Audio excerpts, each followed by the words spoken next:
আসসালামু আলাইকুম। Hello friend, সকলে কেমন আছেন? সিজনাল তাল তো খাইতেই হবে। চলেন রেসিপি শুরু করি। এখানে তালটা ডিপে ছিল, সুন্দর করে ম্যাশ করে নিয়েছি। এর মধ্যে চিনি দিয়ে দিয়েছি।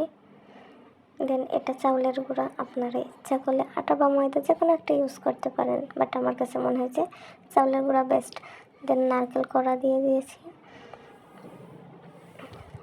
চিনি পরবর্তীতে আবার দিয়েছি। আমার কাছে মনে হচ্ছিল মিষ্টিটা একটু কম হয়েছে, আপনারা আপনাদের পরিমাণ মতো মিষ্টিটা অ্যাড করতে পারেন। দেন সামান্য লবণ দিয়ে দিয়েছি।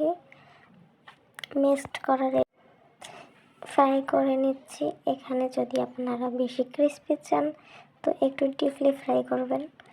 আমি চাচ্ছি না অতটা ক্রিস্পি, এই জন্য আমি ব্রাউন করে ফ্রাই করে নেব। ব্রাউন করে ফ্রাই করলে খাইতে বেস্ট হয় আমার কাছে আর কি। এই যে দেখুন কত সুন্দর একটা কালার হয়েছে। কে কেমনভাবে তৈরি করেন আমাকে জানাবেন। দেখুন কতটা সফট হয়েছে, মধ্যে কোনো কাঁচা ভাব নাই, সুন্দর করে ফ্রাই হয়েছে। বাই বাই, টাটা, ভালো থাকবেন।